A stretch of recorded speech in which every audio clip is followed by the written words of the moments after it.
Nous allons aussi prier, recommandant le prédicateur entre les mains du Seigneur.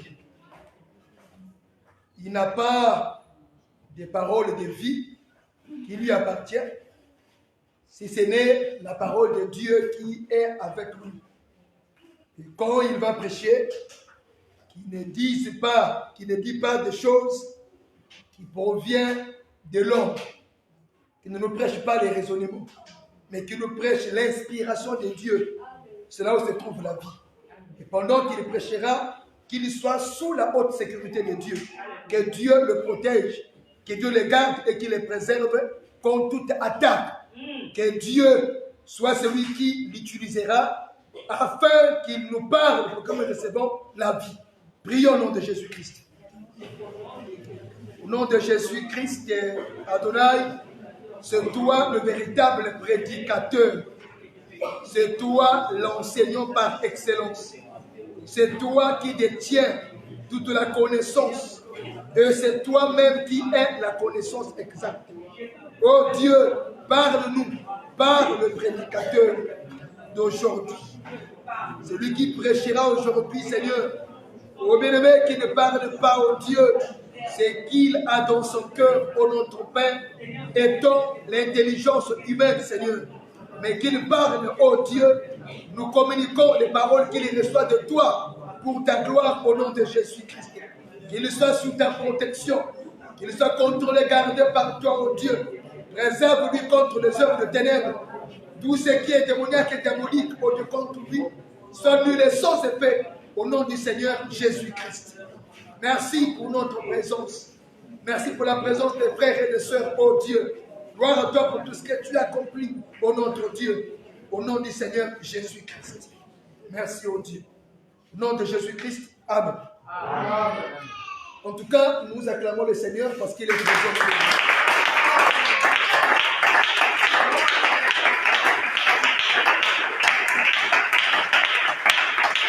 Et nous appelons le prédicateur. Nous savons que nous sommes venus manger. Nous croyons ça. Notre Père sait prendre soin de ses enfants. Et donc, prépare-toi pour recevoir la nourriture du ciel. Dieu te bénisse. Nous allons prendre nos Bibles.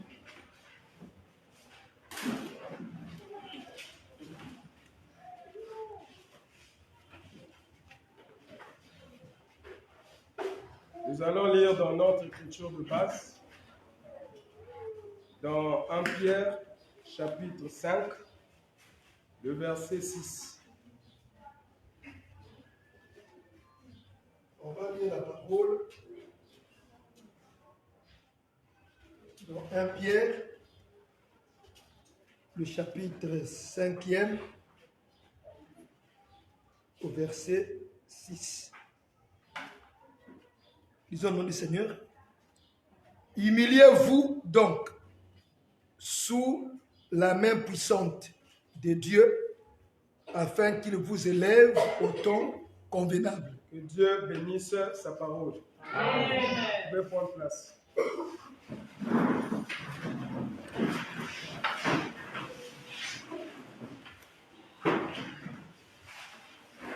Seigneur, une fois de plus, je te rends grâce et je te glorifie, Seigneur. Tes saints ont prié pour ces moments. Tes saints m'ont recommandé entre tes mains comme un instrument. Et je crois que l'efficacité des prières qu'ils ont adressées à mon égard fera son œuvre au Dieu au nom de Jésus. Je crois que l'ennemi est confus et je crois que ces moments du commencement à la fin sont entre tes mains. Ta grâce se déverse déjà et continuera à se déverser. Par ces moments, ô Dieu, tu vas accomplir de grandes choses dans la vie de ceux qui sont venus t'écouter. Au nom de Jésus. Amen. Amen.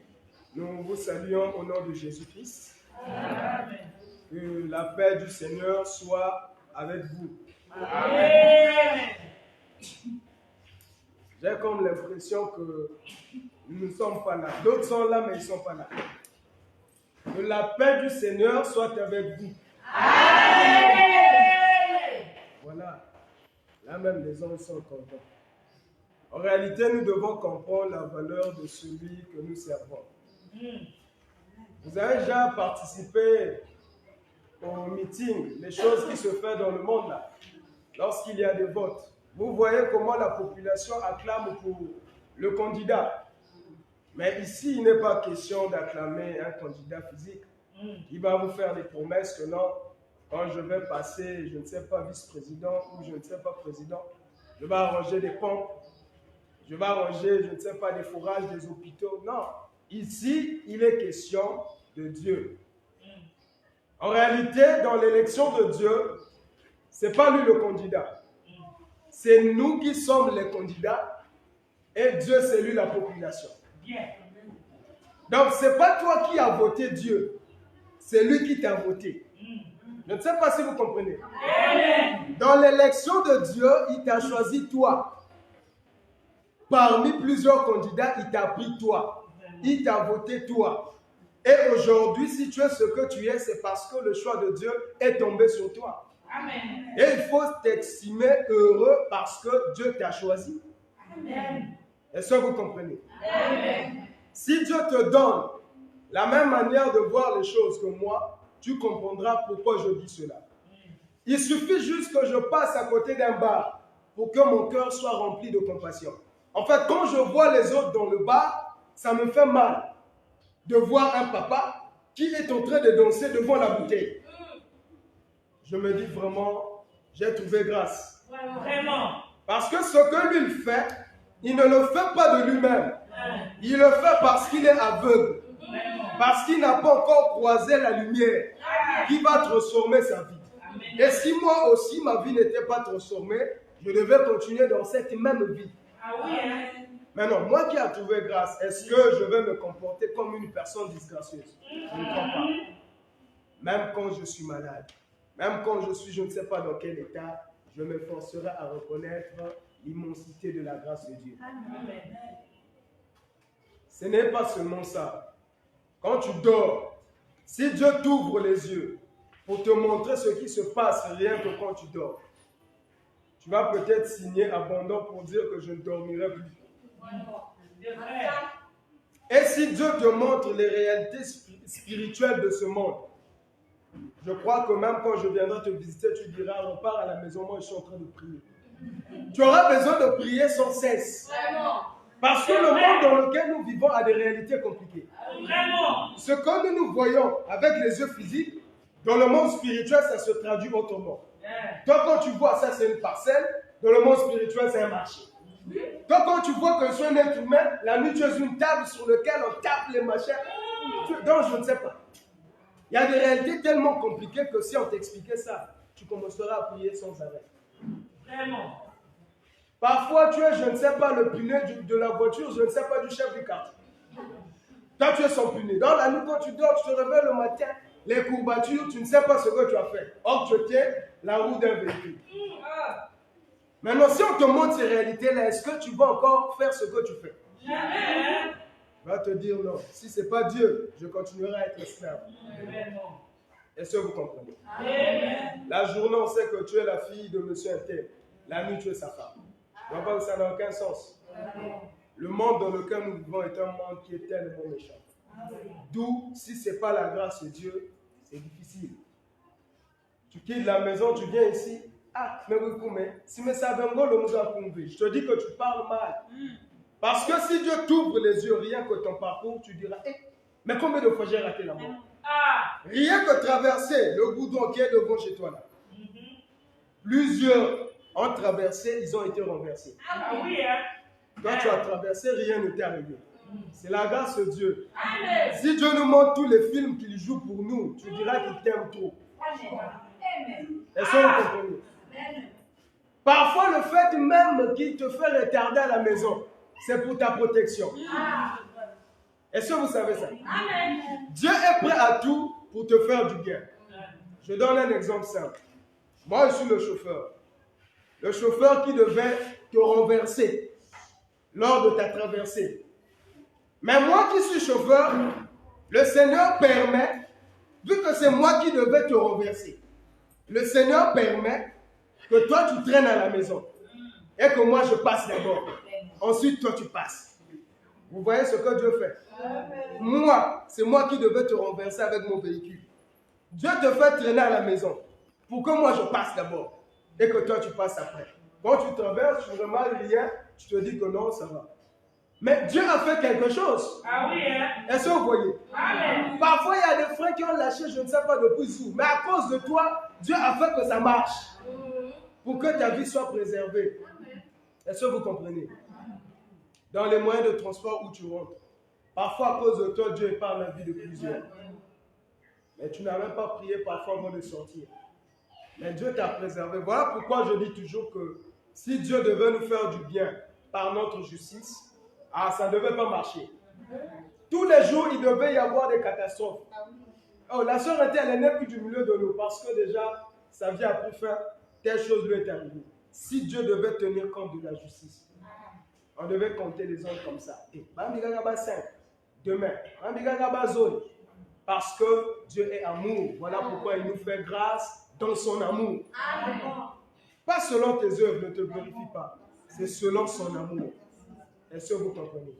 Voilà pourquoi quand tu viens écouter ce Dieu-là, il faut lui prêter toute ton attention.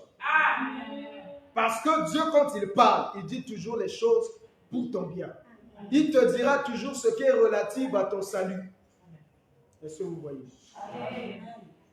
N'accepte jamais de quitter ta maison, venir à l'église, repartir sans rien comprendre. Est-ce que vous voyez? Le diable est tellement malin, il connaît la valeur de ce que nous venons recevoir ici. Apparemment, devant les hommes, ça peut paraître bête. Bon, on part, on s'assoit, on écoute une personne qui parle. Non. On part écouter ce Dieu-là qui nous a créés. Pour que nos vies puissent être transformées et que nous puissions obtenir la vie éternelle. Amen. Le diable sait que la vie éternelle, ça se transmet. Est-ce que vous voyez? La vie éternelle, c'est une transmission. Ça quitte Dieu et ça entre en nous. Je ne sais pas si vous comprenez. Le diable est attiré par la vie éternelle. Je ne sais pas si vous êtes à la page. Lorsque Dieu a créé Adam, il lui a placé dans le jardin. La Bible dit qu'il a planté au milieu du jardin l'arbre de vie. La Bible dit que l'homme, en mangeant cet arbre, il devait vivre éternellement. Vu que la vie éternelle était donnée à l'homme, ça a attiré le diable.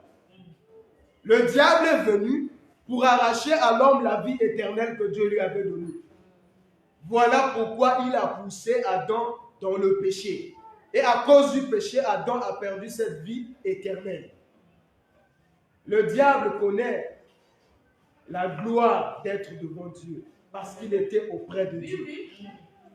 Ce qui fait que le diable se comporte tel qu'il se comporte, c'est parce qu'il a déjà goûté à la gloire qui nous est réservée. Il connaît le goût d'être auprès de Dieu. Et il fait le tout pour nous faire perdre cela. Donc quand il t'empêche d'être en communion avec Dieu, ce n'est pas ta faute. C'est lui qui ne veut pas que tu puisses bénéficier ce que Dieu t'a réservé. Est-ce que vous comprenez? Cet après-midi ou ce soir, nous allons continuer encore sur le thème qu'on avait abordé la dernière fois. Le thème est intitulé « Humiliez-vous sous la main puissante de Dieu ». Quand nous avons fait la lecture dans l'écriture de base, c'est le frère Pierre qui parle en disant « Humiliez-vous donc sous la puissante main de Dieu, afin qu'il vous élève au temps convenable. » Quand nous prêchons, nous vous disons toujours, en aucun jour on ne pourra vous prêcher une prédication qui ne va rien vous apporter. Quand nous prêchons, c'est toujours dans un seul but. La sœur Cassador. Quand nous prêchons, c'est toujours dans un seul but. Le but, c'est de vous emmener au salut et à la vie éternelle. Est-ce que vous comprenez? Amen. Donc du coup, tout ce qu'on va vous donner, ça sera toujours dans ce même but-là. En fait, Dieu s'attend à quoi? Dieu s'attend à ce que nous puissions atteindre la taille parfaite pour faire son œuvre. Est-ce que vous comprenez? Amen. Étant sur la terre, Dieu nous a envoyé passer un examen, si tu ne le sais pas.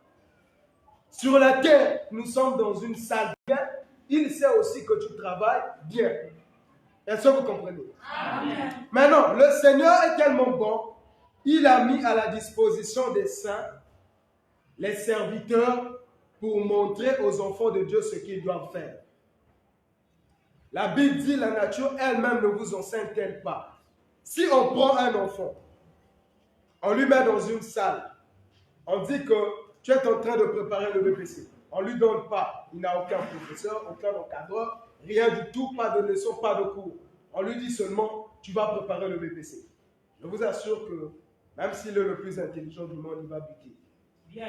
Parce qu'on ne lui a pas préparé à l'évaluation qui lui attend. Est-ce que vous voyez? Il faut que l'enfant puisse savoir que lorsqu'on prépare le BPC, il y a l'SVT qui est là, il y a les maths qui sont là, il y a telle chose qui sont là. L'SVT peut être là, mais l'enfant doit savoir c'est l'SVT de quel niveau. Parce que les 6e aussi font l'SVT. Mais ce n'est pas ce que les 3e vont faire. Est-ce que vous voyez? Voilà pourquoi Dieu a établi ses ministres. Les ministres, ce sont les professeurs, les enseignants qui nous préparent à l'examen de Dieu. Si tu échoues, c'est que tu es un mauvais élève. Tu ne prenais pas le temps de lire tes leçons. Ici, les leçons, c'est la parole de Dieu. Est-ce que vous comprenez? La parole d'aujourd'hui, comme l'apôtre Paul a dit, ma prédication, mon enseignement ne repose pas sur les discours persuasifs de la sagesse humaine. Parce qu'aujourd'hui, il y a plusieurs qui prêchent par la sagesse humaine. Est-ce que vous voyez? Or, si nous vous prêchons selon la sagesse humaine, vous n'allez rien gagner. Parce que nous n'avons rien que nous puissions vous donner. Est-ce que vous voyez? Nous disons, lorsque nous prêchons, en fait, nous vous imposons les mains. Je ne sais pas si vous savez ça. Quand nous vous prêchons, nous vous imposons les mains. Or, lorsqu'on impose la main, on transmet à quelqu'un quelque chose. Donc, l'imposition des mains, c'est prendre ce qui est dans la personne et communiquer cela à la personne à qui les mains sont imposées. Je ne sais pas si vous voyez. Nous allons retourner en arrière pour comprendre. Nous allons visiter Moïse pour qu'il nous renseigne sur les choses que nous disons. Lorsque le peuple venait dans le temple, le peuple savait déjà au-dedans d'eux comment les choses se passaient. Le peuple savait que lorsque nous imposons les mains, nous transmettons ce qui est en nous envers la personne à qui nous imposons les mains. Est-ce que vous voyez? Voilà pourquoi nous disons qu'on n'impose pas les mains n'importe comment. Par l'imposition de mains, on reçoit des choses. Par l'imposition de mains, on transmet aussi des choses. Est-ce que vous voyez? Tu n'es pas disposé, tu peux imposer des mains à quelqu'un qui est possédé. Je te dis que les mêmes mains dont tu te sers pour communiquer soi-disant, je ne sais pas, la délivrance, c'est les mains-là qui vont te posséder. Les démons qui sont dedans vont se transmettre en toi. Parce que tu as imposé les mains. C'est un acte qui est tellement sacré. Et ça cache quelque chose de profond. Voilà pourquoi, dans le temple, lorsque les gens du peuple venaient devant le sacrificateur, la Bible dit, le sacrificateur prenait l'animal que la personne emmenait, il donnait cela à la personne qui est venue, pour que celui-là puisse imposer ses mains et confesser ses péchés. Est-ce que vous voyez? Quand l'homme venait, afin que le Seigneur puisse lui pardonner de ses péchés, il emmenait toujours l'animal. L'animal devenait comme un dépôt qui devait recevoir le péché de la personne qui est venue confesser.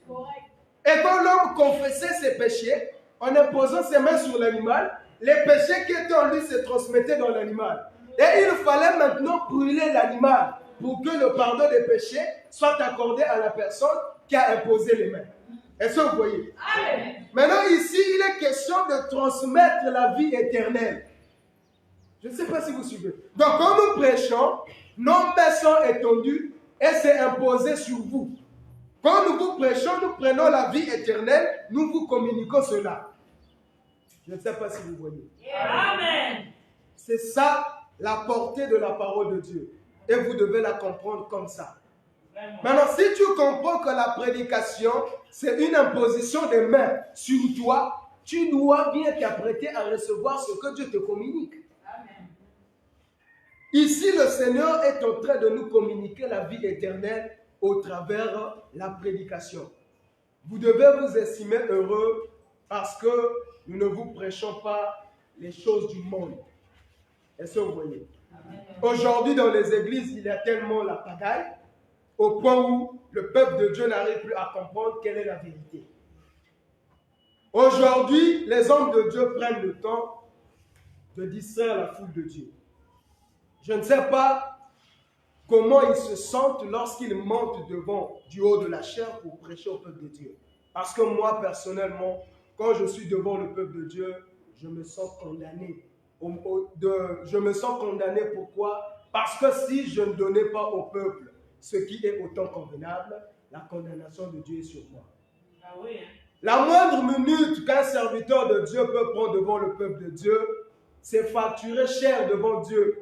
Parce que les minutes que tu as passées devant le peuple doivent servir à leur donner la vie. Ah oui. Mais la Bible dit que la langue est bénissante. La langue aussi est maudissante. Par la même langue, nous bénissons.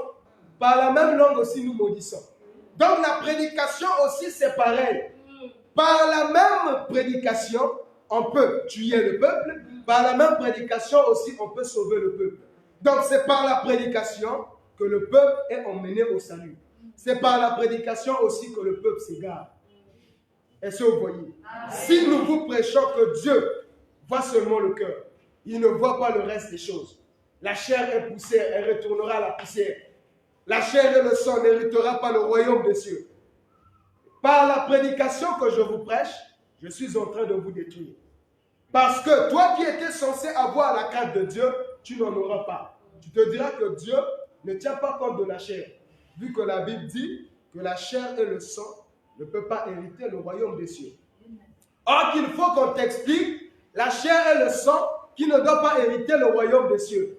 Parce qu'aujourd'hui, les Écritures, tout le monde les prête. Chacun donne à l'Écriture sa direction. Mais nous disons que l'Écriture suit un seul chemin. Les grâces diffèrent, c'est vrai, mais tous nous devons atterrir sur Christ. Et tout ce que nous prêchons doit servir pour le salut des âmes. Est-ce que vous voyez? Donc quand on dit que la chair et le sang n'héritera pas le royaume des cieux, c'est simplement pour te faire comprendre que ce n'est pas dans ta chair que tu vas hériter le royaume.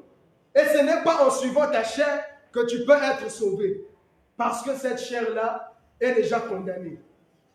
Dieu a dit à Adam que tu es poussière, tu retourneras à la poussière. Donc ta chair à toi est déjà condamnée. Et ce n'est pas ça qui va hériter le royaume des cieux. C'est l'âme qui est au-dedans de toi qui est important. Et c'est ça qui va aller au salut. Est-ce que vous voyez? Amen. Voilà pourquoi nous devons chérir l'âme. Nous devons prendre au sérieux l'âme. Est-ce que vous voyez? Tu dois prendre au sérieux ton âme. Parce que si le diable existe, ce n'est pas en vain. Et si le diable aussi nous combat, ce n'est pas en vain. Est-ce que vous voyez? C'est ce qui interpelle toujours ma conscience. Je me dis, à quoi ça servirait au diable de me combattre s'il ne gagnait rien? Est-ce que vous voyez? On combat une personne lorsqu'on sait qu'il y a quelque chose à gagner. Et le diable sait pourquoi il nous combat. Il nous combat pour nous faire perdre ce que Dieu nous a donné.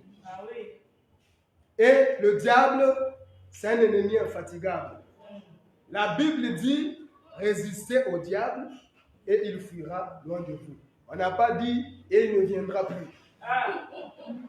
Il fuira, il reviendra. Quand il fuit, c'est pour aller réfléchir. Aujourd'hui, il m'a chassé. Mais comment je dois faire pour retourner encore? Est-ce que vous voyez? Le diable, il est comment? Il sait que quand je suis venu, j'étais venu tout droit comme ça. Et de loin, il m'a vu, il m'a repoussé. Cette fois-ci, comment je veux faire pour ne pas qu'il me voie? Je dois venir par derrière. Mais comment faire pour venir? Déjà, sa parcelle est clôturée. Je dois faire le tout possible pour qu'une porte s'ouvre. Est-ce que vous voyez? Amen. Tu penses que tout ce qui arrive là arrive au hasard. Il te pousse à être en colère pour que tu puisses insulter. Ce n'est pas en vain. Pour lui, quand vous finissez, c'est une grande porte qui nous permet d'entrer. Est-ce que vous voyez? Donc ce que nous disons, et Kakimie, lui dit que c'est même ça la chose qui va me permettre d'entrer. Est-ce que vous voyez? Amen. Apprenons à ne pas mépriser le péché. Ah oui, hein. Tout péché est favorable pour Satan. Amen. Même si c'est seulement une pensée. Toi, tu dis c'est seulement une pensée. Christ a dit, si tu penses mal de ton frère, tu es un meurtrier. Vous voyez la puissance de la pensée. Donc Dieu voit les choses différemment de nous. Et Dieu nous enseigne à voir les choses à sa manière. Quand tu vois les choses de cette manière, tu auras la crainte de Dieu. La Bible dit, humiliez-vous sous la main puissante de Dieu. Il vous élèvera au temps convenable. Mardi, nous avons essayé d'expliquer la main de Dieu.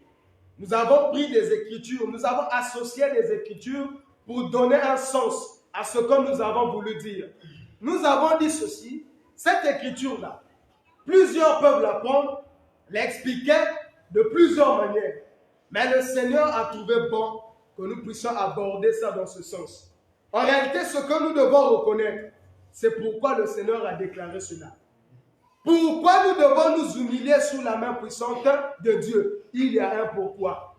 On ne peut pas demander à quelqu'un une chose qu'il ne connaît pas. Je te dis qu'il faut être humble, mais je ne t'explique pas c'est quoi l'humilité.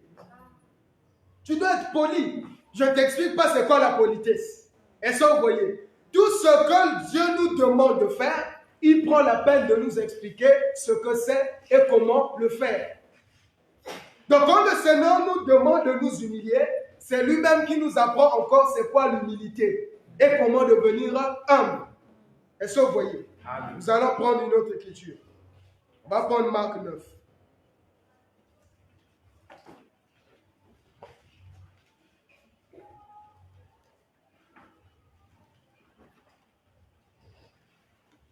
On va prendre Marc 9, verset 34.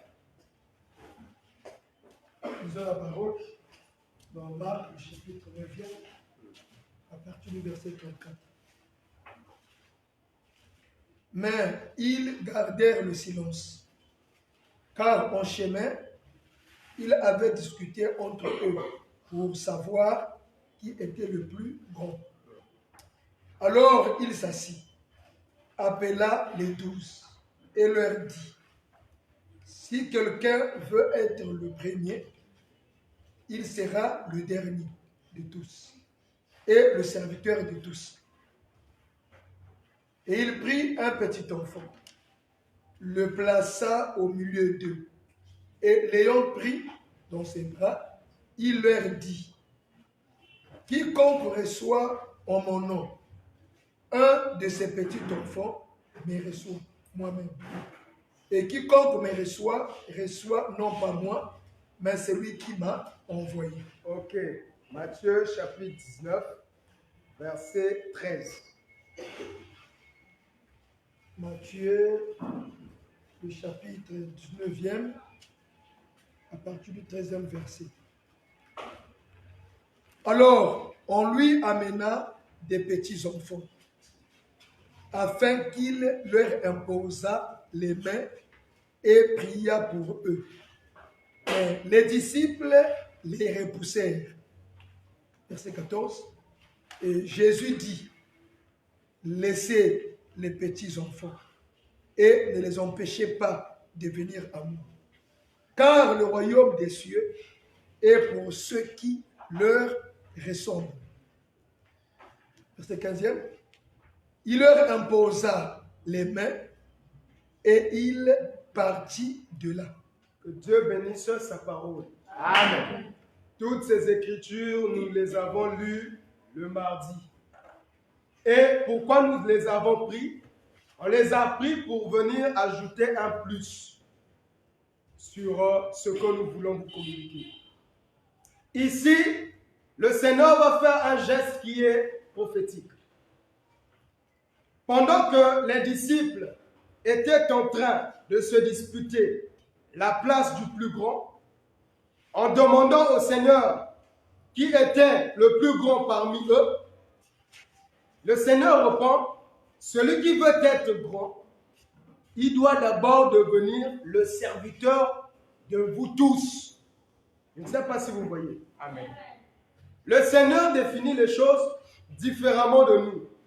Il a dit un jour à ses disciples, en réalité, c'est vous qui devez me servir. Mais au lieu que vous puissiez me servir, c'est moi qui suis en train de vous servir. Car le Fils de l'homme n'est pas venu afin d'être servi, mais il est venu pour servir et pour sauver les âmes.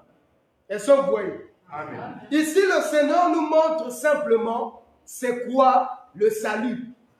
Le salut consiste à s'humilier. Maintenant, s'humilier, c'est quoi? S'humilier, c'est se rabaisser. Se rabaisser, le Seigneur explique que c'est le fait de devenir un petit enfant. Un jour, il va appeler les petits enfants. Il les met au milieu d'eux. Il dit à ses disciples qui voulaient les empêcher de venir, ne les empêchez pas de venir vers moi, car le royaume des cieux appartient à ceux qui les ressemblent. Je ne sais pas si vous voyez. Amen. Le royaume des cieux appartient à ceux qui ressemblent aux petits enfants. Maintenant, le Seigneur va faire un geste qui est prophétique. La Bible dit, il va les imposer les mains. Et il va prier pour eux. Or, le fait que Christ a imposé les mains aux petits enfants, nous disons qu'il a simplement voulu nous répéter l'écriture que Pierre a déclarée en disant, humiliez-vous sous la main puissante de Dieu. Lorsque Pierre parle, nous disons qu'il était sous l'onction du Saint-Esprit. Quand il parle de s'humilier sous la main puissante de Dieu, c'est tout un thème. Parce que quand Pierre dit ces choses, il faut que nous puissions prendre les détails. Humiliez-vous sous la main puissante de Dieu. C'est qu'il y a une main qui est là. Maintenant, nous devons être sous cette main-là. Étant sous cette main, le Seigneur considère que nous sommes humbles. Oui. Est-ce que vous voyez? Donc, en d'autres termes, ce qui donne l'humilité aux hommes, c'est la main puissante de Dieu. Est-ce que vous voyez? Amen. Mais l'homme ne doit pas être au-dessus de la main. L'homme doit être sous la main puissante de Dieu. Est-ce que vous voyez? Amen. Quand je dis ces choses, je me souviens de ce qui s'est passé dans le jardin d'Éden. Dans le jardin d'Éden, Dieu avait imposé sa main sur un homme. Dieu avait imposé sa main sur Adam. Nous disons que Adam correspondait à cette écriture. Adam était sous la main puissante de Dieu. La main puissante de Dieu n'est autre que le commandement de Dieu. Lorsque Dieu a dit à Adam, tu peux manger de tous les arbres du jardin. Quant à l'arbre de la connaissance du bien et du mal, tu n'en mangeras point. Dieu a pris sa main, il a imposé sur Adam.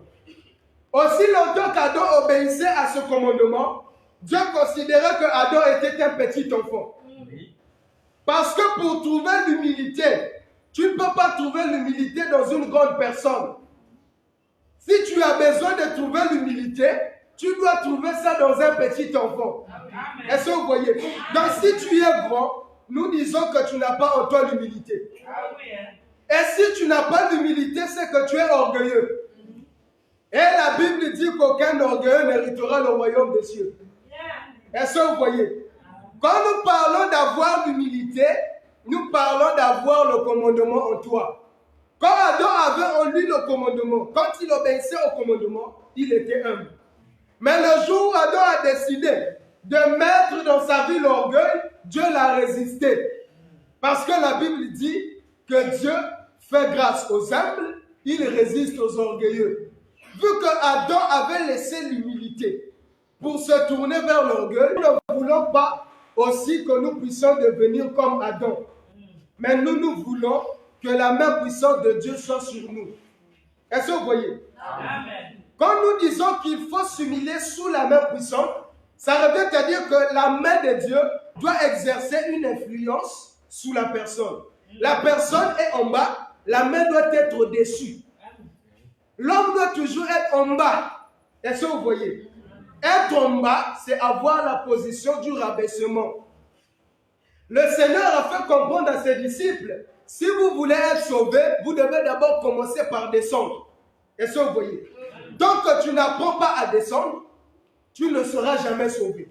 Or, le salut, c'est quoi? C'est descendre afin que Dieu te fasse monter. Amen. Ce n'est pas la chanson que les Branamis savaient chanter, descendre, c'est monter, monter. Non, c'est pas ça. Ici, nous parlons d'une véritable descente. Donc, quand tu descends, ça veut dire tu acceptes que le commandement de Dieu domine en toi. Et du coup, Dieu t'élève spirituellement. Est-ce que vous voyez? Amen. Donc, quand la Bible dit que l'humilité précède la gloire, il est question d'une véritable humilité. L'humilité dont il est question, c'est de se soumettre à la parole de Dieu. Quand nous parlons de la main puissante de Dieu, nous parlons d'un homme. Est-ce que vous voyez? Parce que Dieu a une main. Mais la main de Dieu se déplace sans Dieu. Est-ce que vous voyez? Un jour, Dieu est resté au ciel. Il a envoyé sa main sur la terre. Je ne sais pas si vous êtes en train de me suivre. Dieu a envoyé sa main sur la terre. Parce qu'il a dit, il savait qu'il y a des gens qui sont grands, mais qui ont besoin de devenir des petits enfants pour qu'ils puissent obtenir le salut. Donc la main que Dieu avait envoyée, c'est pour abaisser les grands, qui deviennent des petits enfants pour que la porte du ciel soit ouverte. En Adam, tous nous sommes des grands, à cause du péché. Donc quand nous parlons de l'orgueil ici, nous parlons du péché. L'homme dans le péché, c'est un orgueilleux devant Dieu. Et aucun orgueilleux ne peut hériter le royaume des cieux. Quand nous disons qu'un tel est orgueilleux, nous disons encore qu'il n'est pas orgueilleux à cause de ce qu'il fait. Mais il est orgueilleux parce que déjà, spirituellement, il est orgueilleux. Maintenant, dans la chair, il exprime l'orgueil spirituel qui est en lui. Est-ce que vous voyez? Amen. Mais qu'est-ce qui fait qu'une personne soit orgueilleuse? C'est le péché. Mais est-ce qu'une personne habitée par le Saint-Esprit peut avoir l'orgueil? Pas du tout. Nous comprenons que l'orgueil, ce n'est que le fruit du péché. Donc celui qui est dans l'orgueil, c'est quelqu'un qui est habité par le péché. Est-ce que vous voyez? Maintenant, Dieu va envoyer sa main afin d'ôter l'orgueil dans la personne. Est-ce que vous comprenez? La Bible dit, les petits enfants sont venus vers Christ pour qu'il puisse les imposer les mains. Il faut que la personne vienne envers le Seigneur pour que le Seigneur lui impose les mains. Est-ce que vous voyez? L'homme doit accepter que la main de Dieu soit imposée sur lui. Le commandement de Dieu, il nous a donné cela. Maintenant, il nous laisse le choix libre d'être sous ce commandement ou encore de sauter ce commandement. Quand tu sautes ce commandement, Dieu considère que tu n'es plus sous sa main. Autrement dit, tu n'es plus dans l'humilité. Tu es maintenant dans l'orgueil. Et si nous disons que l'humilité précède la gloire, s'il y a l'un des versets, nous dirons que l'orgueil précède la chute. Ah oui, hein? Donc quand tu es orgueilleux, tu vas chuter. Ah oui. Même dans ta vie physique, tu vas chuter. Amen. Je ne sais pas si vous suivez. Amen. Je vais vous révéler quelque chose, parfois que vous n'avez jamais compris.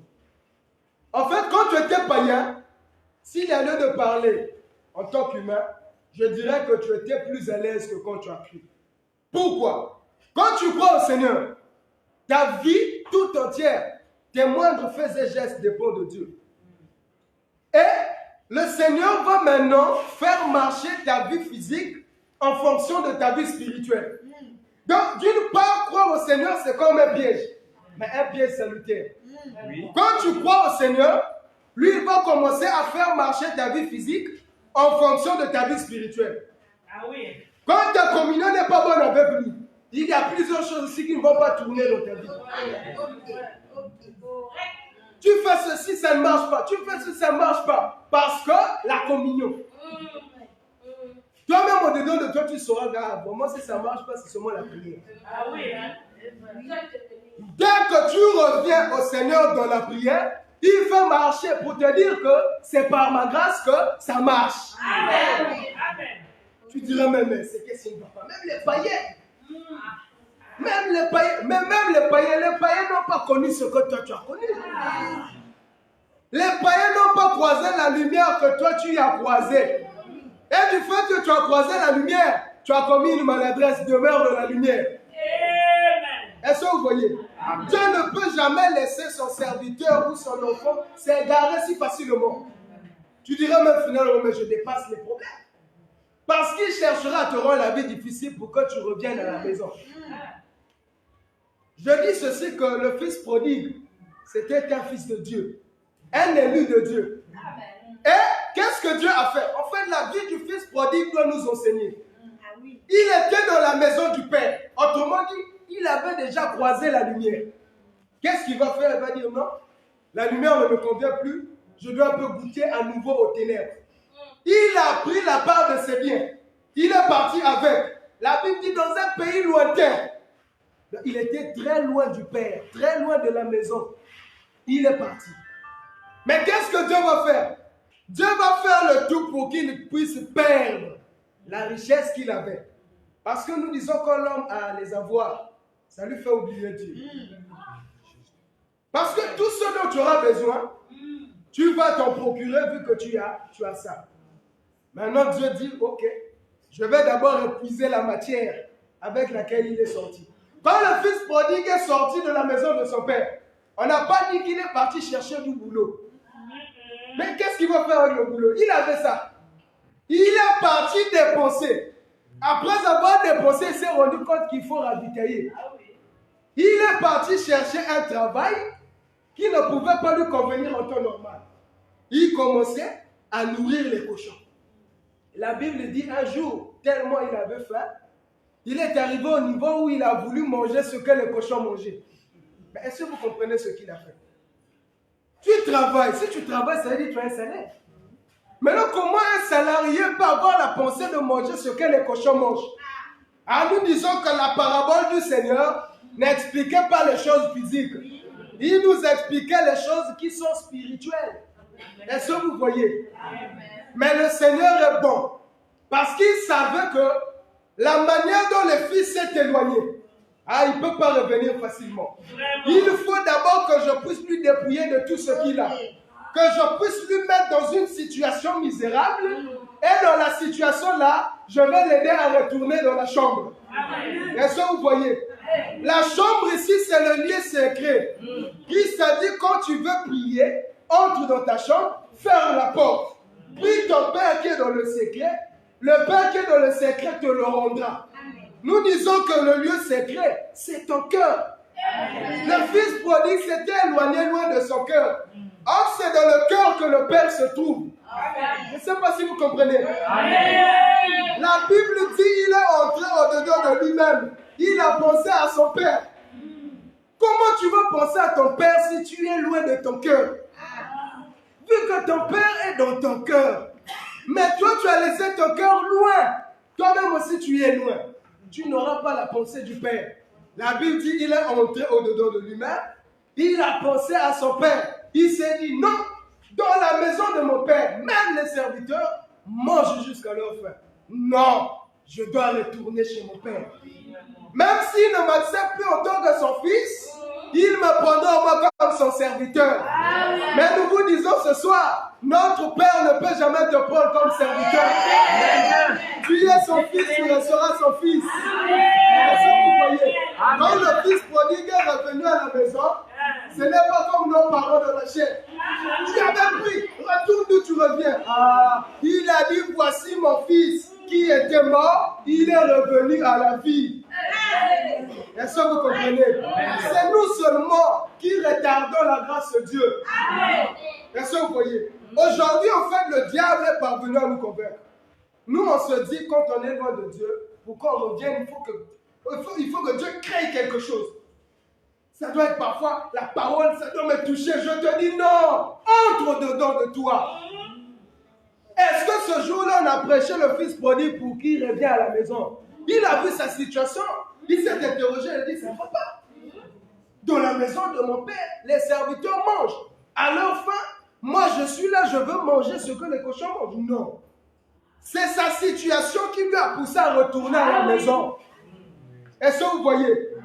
Et le fils prodigue n'est pas retourné en s'apprêtant que non, si mon père me voit comme ça, bien dépaysé, non coiffé, il dira que mais l'argent là, tu as fait quoi? il a dit, je retourne. Est-ce que vous voyez? Nous disons que quelqu'un est saisi par l'esprit de la repentance. Il devient comme un fou.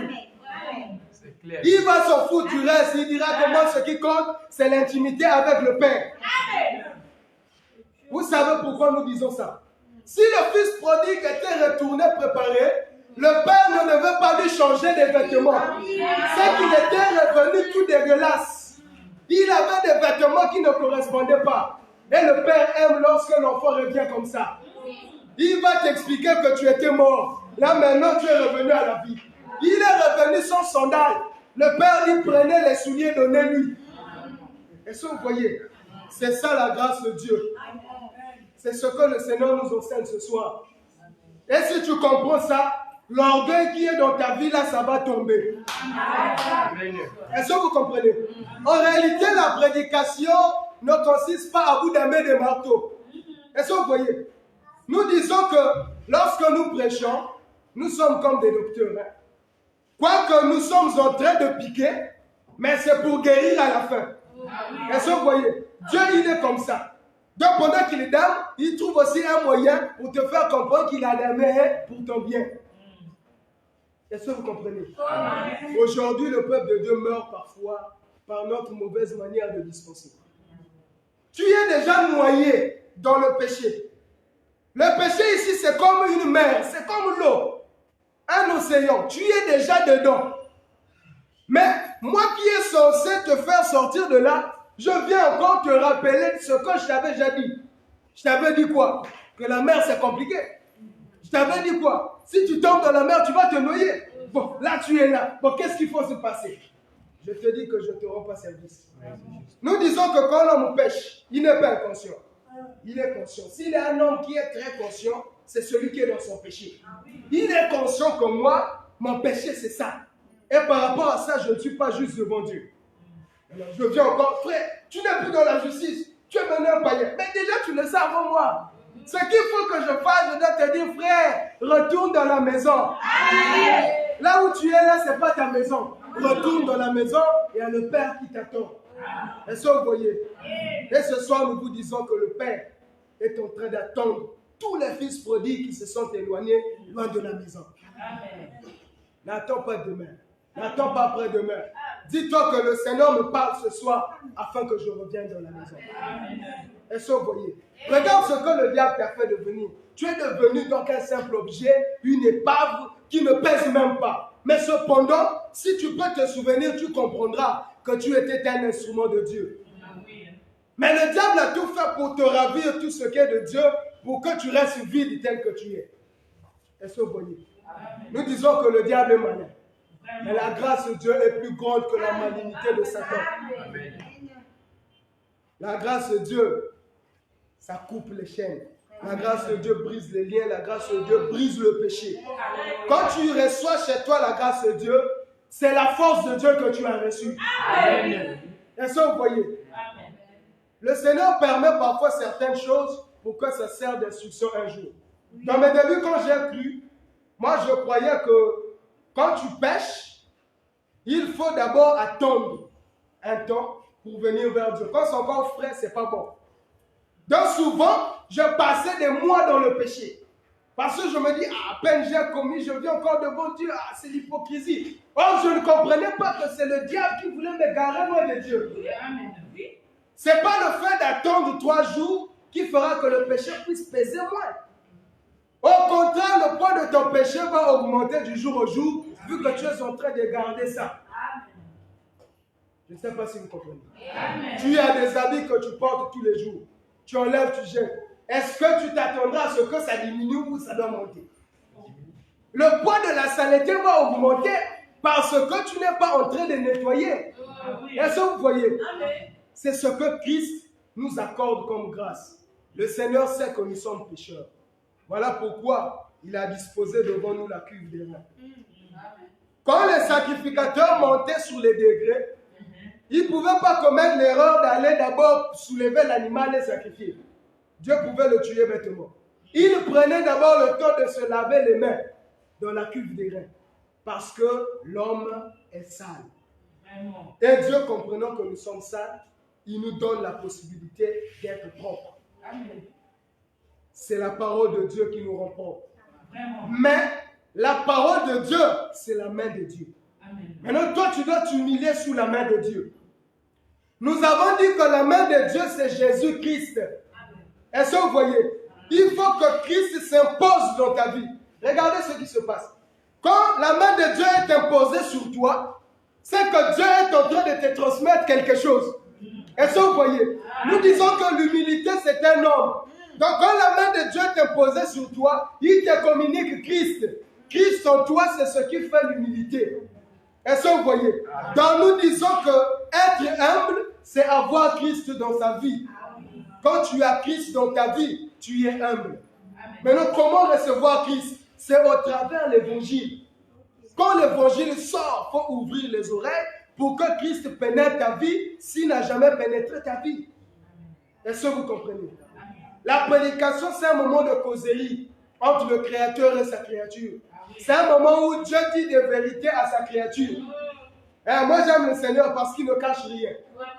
Il dit des vérités. Est-ce que vous voyez? Et il ne parle personne.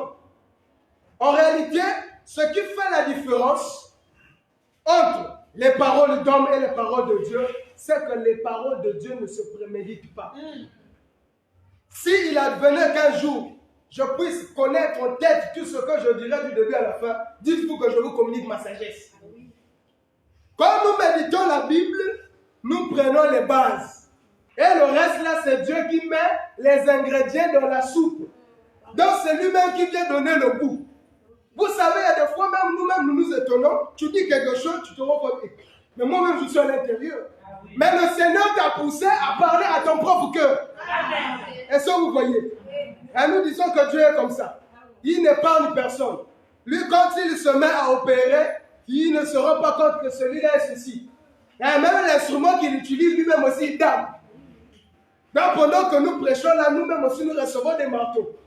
On ne peut pas déclarer. Il faut garder silence et avancer. Est-ce que vous voyez? Le Seigneur nous aime beaucoup.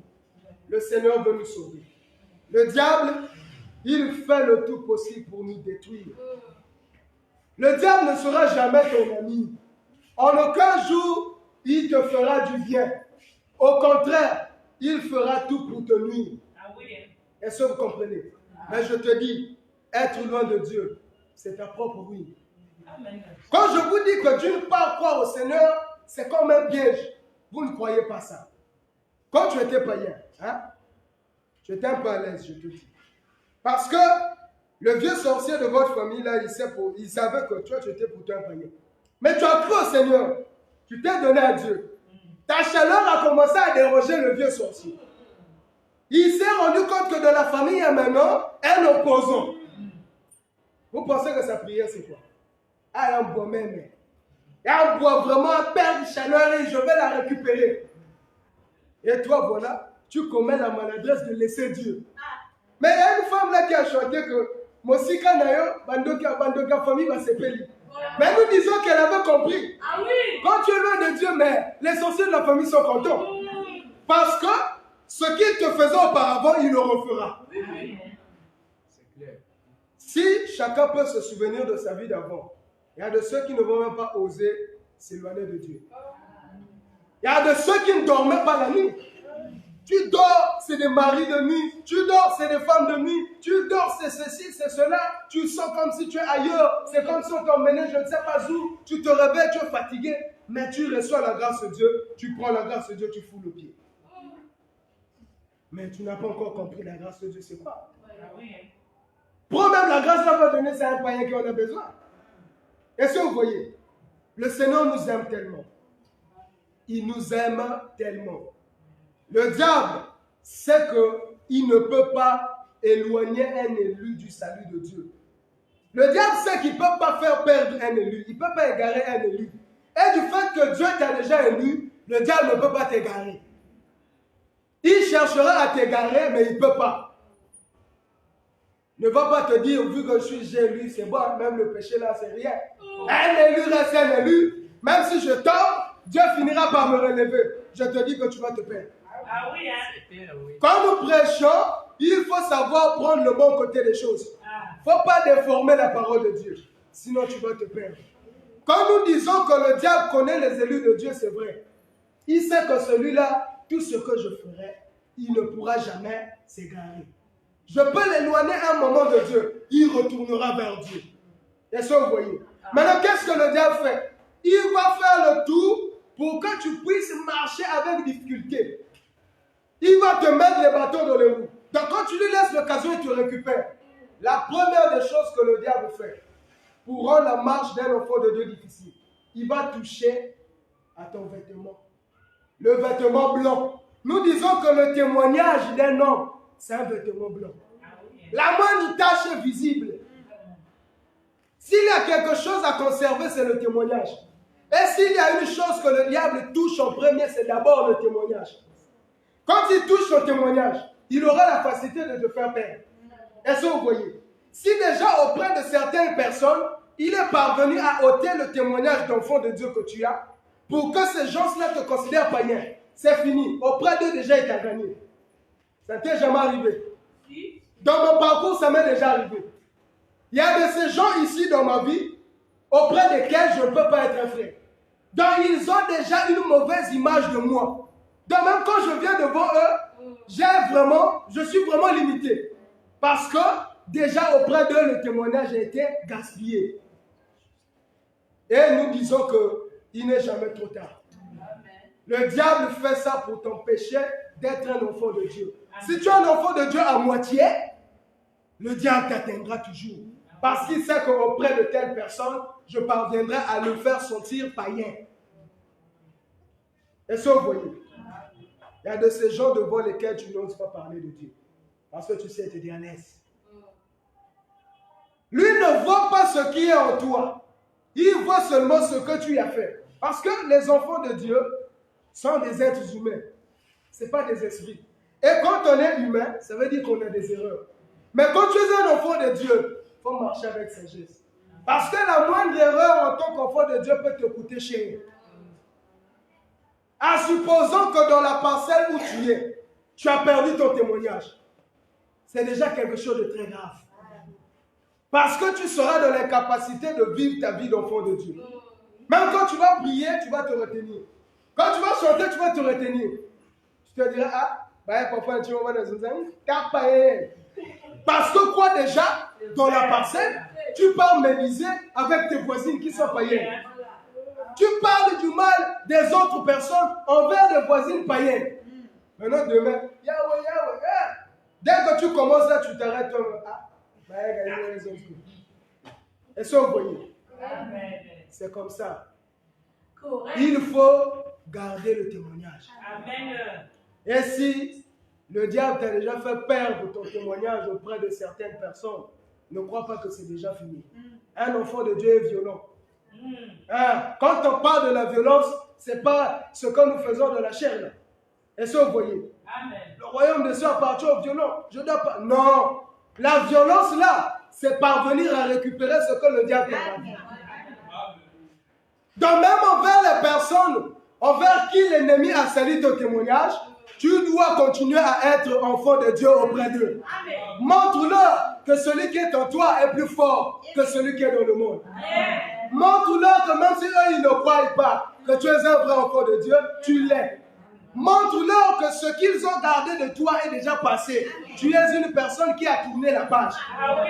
Aussi longtemps que tu continueras à vivre dans ce passé-là, le diable continuera à t'atteindre par là-bas.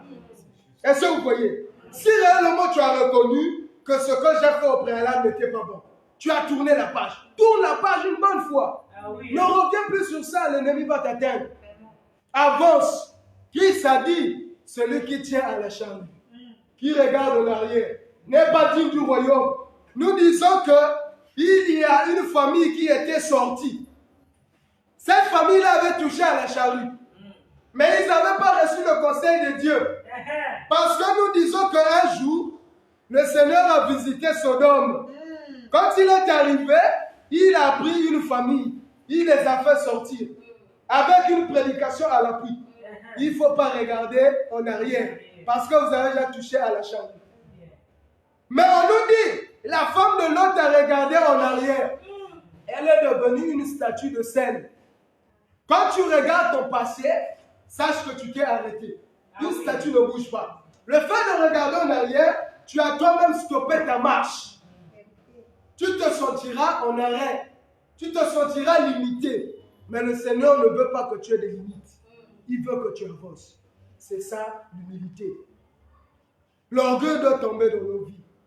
Le péché ne doit pas demeurer dans nos vies. Est-ce que vous voyez? N'attends pas que la voix de Dieu vienne te parler à l'oreille. Que mon fils, abandonne le péché que tu vis. Non! Le Seigneur te parle déjà. Amen. Est-ce que vous comprenez? Le Seigneur te parle déjà. Et quand le Seigneur parle, ce n'est pas en vain. Ah oui, hein? Tu ne dois pas, en fait, le salut ou encore la repentance, ce n'est pas quelque chose de mystique. Il faut s'attendre à une certaine puissance qui va te saisir et puis tu tombes. Je commence à pleurer à Dieu. Ah, je regrette. Je vous dis non. Prie seulement sincèrement devant Dieu. Prends du temps devant Dieu. Sois sincère. Prie, Seigneur, regarde ma situation. Je veux que ça change. Je te dis que la puissance que tu attends là, tu vas la ressentir quand tu prendras une décision ferme. La décision te revient. Ce n'est pas Dieu qui va déclencher en toi quelque chose. C'est toi qui vas te décider. Est-ce que vous voyez? Dieu t'a laissé le libre arbitre. Tu as le choix. Est-ce que vous voyez? Quand le Seigneur dit au peuple d'Israël, je mets devant vous deux chemins, c'est pour indiquer qu'il a laissé à l'homme le choix libre. Il dit, j'ai mis devant vous le bien et le mal, la bénédiction et la malédiction. Il conseille à l'homme, il dit, je vous demande de suivre le bien afin que vous puissiez vivre. Dieu t'a laissé le choix de suivre le chemin, la direction qu'il faut que tu suives. Est-ce que vous voyez? Pourquoi je dis que c'est un choix? Ce soir, si je me décide de redevenir païen, je le redeviendrai. Parce que c'est un choix que j'ai fait. C'est un choix que j'ai fait. Ce qui va manquer, c'est juste accomplir le choix. À faire le choix d'obéir à Dieu, ça dépend de toi. Si tu veux obéir à Dieu, il te donnera la force de lui obéir. Si tu ne veux pas si lui obéir, il te donnera la force de lui désobéir. La Bible dit, ceux qui n'ont pas reçu l'amour de la vérité, il les envoie une puissance d'égarement lui-même, afin qu'ils croient au mensonge. Parce qu'ils n'ont pas reçu l'amour de la vérité. L'amour de la vérité, c'est Christ. Donc pendant que nous vous prêchons la parole, nous sommes en train de vous donner l'amour de la vérité. Maintenant, quand tu ne reçois pas cet amour, ça veut dire que tu veux demeurer dans l'égarement. Dieu va t'aider à t'égarer. Est-ce que vous comprenez? Amen. Ne sois pas incrédule à la voix de Dieu. Jamais Dieu ne pourra parler en vain. Quand Dieu parle, c'est pour avoir raison. Il te rappellera ce jour-là la prédication là. Il te dira, je t'avais parlé ce jour-là. Tu ne m'as pas écouté. Est-ce que vous voyez? Prends le péché, mets devant toi. Prends la vie éternelle, mets devant toi. Tu comprendras que le poids de la vie éternelle est plus pesant que le péché. Le péché ne fera que te détruire et t'égarer. Ça ne t'apportera rien de bon. Les gens disent que nous exagérons. On n'exagère pas. Nous vous livrons le conseil de Dieu. À quoi ça sert de vous prêcher à moitié pour ne pas être sauvé? Si nous vous prêchons à moitié, vous ne serez pas sauvés, malgré la moitié que vous pratiquerez. Donc ce sera pour vous une peine perdue. C'est comme si on vous a torturé en vain. Il vaut mieux vous dire toute la vérité de Dieu et que chacun puisse être devant son miroir et dire, ah, je reconnais. Est-ce que vous voyez? Dieu, c'est celui-là qui sonde les cœurs. Lui, il rentre là où moi, je ne peux pas rentrer. Il rentre dans la profondeur de ton cœur. Il va faire sortir ce que tu ne t'attendais pas qu'il fasse sortir. Est-ce que vous voyez? Ce qui t'empêche d'être en communion avec Dieu, c'est ce que tu dois commencer par attaquer. Est-ce que vous voyez? Ne laisse pas le diable te distraire. Ne laisse pas le diable t'égarer loin de Dieu. Est-ce que vous voyez? Le fait de demeurer longtemps loin de Dieu, tu finiras par devenir très insensible. Donc même quand la parole de Dieu sort de manière vraiment à te pointer toi, tu ne ressentiras rien. Tu reconnaîtras que c'est vrai ce qu'il dit, mais tu ne te sentiras pas touché parce que tu t'es laissé être trop loin de Dieu. Mais ne laisse pas le diable t'exhorter. Ah oui, hein. Laisse Dieu t'exhorter. Amen. Dieu t'exhorte que tu es fils prodigue. Tu dois retourner à la maison, il t'attend. Dieu ne va pas te rejeter, il ne va pas te repousser. Il ne va pas te citer la liste de ce que tu as fait. La Bible dit, il ne va pas tenir compte de ton ignorance. Reviens à la maison. Amen. Paul a dit, est-ce que la grâce de Dieu va nous pousser au péché? Loin de là. La grâce de Dieu doit nous pousser envers Dieu. Est-ce que vous comprenez? Amen. Moi, je dis que Paul était un grand serviteur de Dieu. Et beaucoup des choses qu'il a eu à dire avaient vraiment un sens très grand. Il dit que la bonté de l'Éternel nous pousse à la repentance. Pas à la reconnaissance, à la repentance. Qu'est-ce qu'il voulait dire? Quand Dieu te fait du bien, le bien là doit te pousser à la repentance. Est-ce que vous voyez? Dans le péché, l'homme doit se sentir mal. Je suis dans le péché, Dieu m'a quand même réveillé. Pourquoi il ne m'a pas laissé mourir? Ah non, il m'aime, il ne veut pas que je meure dans le péché. Ah oui. Cette bonté-là doit te pousser à te repentir. Amen. Est-ce que vous voyez? Amen. C'est ce que Dieu veut. Ah oui. Mais nous ne voulons pas comprendre la pensée de Dieu. Nous commençons à prendre les choses de Dieu comme à la légère, comme des amusements. Non. Et la Bible dit, celui qui veut être grand, qui devient le serviteur. Être sous la main de Dieu, c'est accepter de servir Dieu. Tu ne peux pas servir Dieu en dehors de la parole. On sert Dieu dans la parole. Ah oui. Est-ce que tu vois? Ta vie spirituelle, c'est à toi-même de la forger. Si tu veux être un enfant de Dieu paresseux, tu le sauras. Mais si tu veux être un enfant de Dieu dynamique, tu le sauras aussi. Est-ce que vous voyez? Tu es une personne puissante telle que tu es là. Amen. Parce que Dieu en toi, c'est la puissance. Amen. Amen. Maintenant, tu ne peux pas expérimenter la puissance qui est en toi. Il y a de ces choses que tu vis à cause de toi-même. Il suffit juste que tu puisses reconnaître ce que tu as et que tu le déclares. Est-ce que vous voyez? Nous disons que si Élie ne reconnaissait pas qui il était, il ne devait pas fermer le ciel. Ah oui. Élie n'a pas hésité, il n'a pas dit, ah, je suis devant la foule des Juifs qui connaissent c'est quoi lapider une personne. Il n'a pas dit ça. Il a dit, je sais que je suis serviteur de Dieu. La pluie ne tombera pas en Israël si ce n'est qu'en ma parole. Ah oui, hein. Et la Bible nous dit que c'était des hommes de même nature que nous. Ce qui diffère, c'est seulement la considération. Est-ce que vous voyez? Je vais t'expliquer quelque chose. Là, par exemple, tu as une certaine manière dont tu es en train de te comporter. Parce que c'est ton niveau de considération qui fait que tu te comportes comme ça. Chemin faisant, tu te rends compte que tu es le fils de Sassou. Ah, je te dis que tu vas changer ta considération envers toi-même. Si tu n'avais pas le courage de parler devant une personne, tu auras ce courage-là. Je blague avec toi. Un grand papa, tu lui diras, je blague avec toi. Parce que tu reconnais qui tu es. Est-ce que vous voyez? C'est ça les choses de Dieu. Quand tu ne reconnais pas qui tu es, tu resteras faible. Et beaucoup de choses resteront telles qu'elles sont dans ta vie. Tu dois reconnaître que je suis un enfant de Dieu. Quand je déclare une parole, ça s'accomplit comme ça. Pour cela, sois d'abord en communion avec Dieu.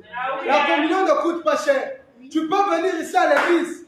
Tel que tu es venu, parfois tu n'étais pas en communion avec Dieu. Mais je te dis qu'à une seconde, tu peux réparer ta communion avec Dieu. La communion se répare intérieurement. Lorsque l'homme reconnaît son état et il demande l'aide de Dieu. Est-ce que vous voyez? Tu peux venir dans le péché, mais tu retournes sanctifié. Quand tu reconnais cela, est-ce que vous voyez? L'homme doit d'abord reconnaître, sans reconnaissant que Dieu fait grâce. Or, l'homme qui reconnaît, c'est celui qui est humble. Quand tu es humble, le Seigneur te fera grâce. Voilà pourquoi la Bible dit qu'il fait grâce aux humbles. Est-ce que vous voyez? Le Seigneur a voulu parler à son peuple. Voilà pourquoi que celui qui a des oreilles, qu'il comprenne ce que l'Esprit a voulu dire à l'Église. Amen. Tu es un fils de Dieu. Tu es une fille de Dieu, que le diable ne te trompe pas. Amen. Tel que tu écoutes la parole, tu sens en toi, c'est comme s'il y a deux pensées. L'autre, c'est celle de banaliser ce que tu écoutes. l'autre s'essaie de considérer. Mais je te dis, le fait de banaliser ne te rendra pas service. Ah oui, hein? Tu sais pourquoi Dieu a permis que tu sois occupé? Lui, il connaît toutes choses. Ah oui. Parfois, il avait arrêté ta mort pour cette nuit. Ah! Mais il veut que tu répares ta communion avec lui avant ta mort. Il veut que tu le rencontres de l'autre côté. Amen. Il prend le soin de te parler. Ah oui. Souvent, quand nous parlons de la mort d'autres personnes, parce qu'il se dit, oh, est-ce qu'on meurt n'importe comment? Je suis en bonne santé et je peux mourir. Je vous dis non. La mort, tu ne sentiras pas que tu vas mourir. Je vous dis. La mort, c'est une surprise. Ah oui, hein? S'il faut le dire, la mort, c'est un compagnon. La mort marche avec toi tous les jours. La mort ne se déplace pas pour venir. La mort est déjà avec toi tous les jours. Et Kenge. Est-ce que vous voyez? Amen. Dès que l'occasion se présente, il te récupère. Ah oui, hein? Est-ce que vous voyez? Mais nous, la mort ne nous fait pas peur. Il y a des enfants de Dieu qui ont peur de la mort. Si tu as encore peur de la mort, sache que tu n'es pas encore affranchi. Vous savez à quel moment l'homme reçoit la peur de la mort? Quand l'homme est dans le péché. Quand l'homme reconnaît qu'il est loin de Dieu. L'homme sait bien que là, il n'y a pas magie. Dieu ne me recevra pas. Maintenant, quand tu reconnais ça, qu'est-ce qu'il faut faire? Il faut revenir vers Dieu. Ah oui, hein? N'attends pas demain. Bon, le mot qu'on a une zone de base vrai de temps. Qui t'a dit que tu arriveras à la maison vivante? Ah! Mais il ne faut pas avoir des pensées qui ramènent à demain ce qui devait être fait aujourd'hui. Bon, on vient à la fin de semaine, je fais une bonne fois pour toutes. La fin de la semaine, ça t'appartient. Je dis non. Repars pendant qu'il est temps de reparer. Est-ce que vous voyez? Le mardi, le Seigneur nous avait dit au travers de la prédication que quand nous prions, il faut être sincère dans la prière. Ça ne sert pas de beaucoup crier. Dans les crier, il y a beaucoup d'hypocrisie. Seigneur, ouais, j'ai convoité. Oui, il y a des péchés que nous avons l'audace de citer même devant les gens. Parce que nous trouvons que bon, ce n'est pas assez grave. Seigneur, j'ai convoité, j'ai insulté, j'ai menti, j'ai volé. Ça, on a la facilité de citer. Mais ce que tu n'as pas la force de citer, dis-toi que c'est ce que Dieu te reproche. Parce que tu n'as pas la force de le dire. Tu reconnais que c'est ça qui t'anéantit. Est-ce que vous comprenez? Ce que tu n'oses pas avouer, c'est ce qui te détruit. Le fait de ne pas oser avouer, ça veut dire que tu es en train de cacher ça en toi. Maintenant, vu que, en priant fort, si tu avoues, tu ne veux pas que ton voisin écoute, tu fais bien, parce que le voisin, ce n'est pas Dieu. Prie au moins dans ton cœur, mais au moins que la prière soit sincère, pour que Dieu te pardonne. Amen. Est-ce que vous voyez? Apprenons à prier avec le cœur. Comme nous l'avons dit dans la prédication, notre Père est dans le cœur. Et si tu veux t'adresser à Dieu, il faut que tu pries avec ton cœur. Est-ce que vous voyez? Alors que nous disons que le cœur dont nous parlons, c'est l'âme. La prière doit sortir de ton âme, de ton véritable toi. Est-ce que vous voyez? Lorsque Anne était en train de prier, le souverain sacrificateur Élie qui était là, pendant qu'il écoutait, vu qu'il était un homme, nous disons que l'homme a un jugement différent de Dieu. Lui qui était souverain sacrificateur, même lui, il ne savait pas ce qu'était dans le cœur de la femme. Il a vu la femme, il dit, oh, sûrement, si on ramenait Élie dans notre temps, avec les expressions de notre temps, Élie dira que la fille là, c'est une aventurière. Hein? Elle vient dans le temple plein d'ivresse, plein de vin. Elle vient prier Dieu. Ah, Élie ne s'est pas contenu. Il s'est dit, bon, je dois aider la femme. Sûrement, il est parti bouger la femme. Femme. La femme le regarde, qu'est-ce qu'il y a? Ah, tu dois rentrer à la maison. Tu ne peux pas prier Dieu dans l'ivresse. Fais d'abord passer ton vin, ensuite tu viens et prie. La femme a dit, non, ne prends pas ta servante pour une perverse. Ce n'est pas le vin qui me fait ça. Mais c'est l'amertume qui est dans mon cœur qui m'a poussé à prier jusqu'à ce moment. Donc nous disons que quand l'homme prie avec son cœur, l'homme est ivre. Amen. Est-ce que vous voyez? Celui qui est à côté de toi ne comprendra pas dans quel degré tu es. Parce que tu es entré dans ton cœur. Et tu es en train de prier avec ton cœur. Est-ce que vous voyez? C'est ce qui nous manque. Prier avec les lèvres ne sert à rien. Dieu a dit à Israël, ce peuple m'honore des lèvres. Leur cœur est éloigné de moi. Ça veut dire que ce n'est pas les lèvres qui ont le droit de prier. Le cœur doit prier. Mais pour que le cœur prie, il faut que toi-même d'abord tu sois en harmonie avec ton cœur. Est-ce que vous voyez? Le cœur repousse aussi l'homme. Quand tu es dans ton péché, ton propre cœur va te repousser. Il te dira que tu n'es pas digne. Est-ce que vous voyez? Mais tu dois d'abord te réconcilier avec ton cœur. Nous disons que ton cœur c'est Dieu. Est-ce que vous voyez? La Bible dit que Dieu est amour. Et l'amour c'est dans le cœur. Donc quand nous parlons du cœur, nous parlons de Dieu. Tu dois d'abord te réconcilier avec Dieu. Est-ce que vous voyez? Que le Seigneur le bénisse. Il acclame pour la parole.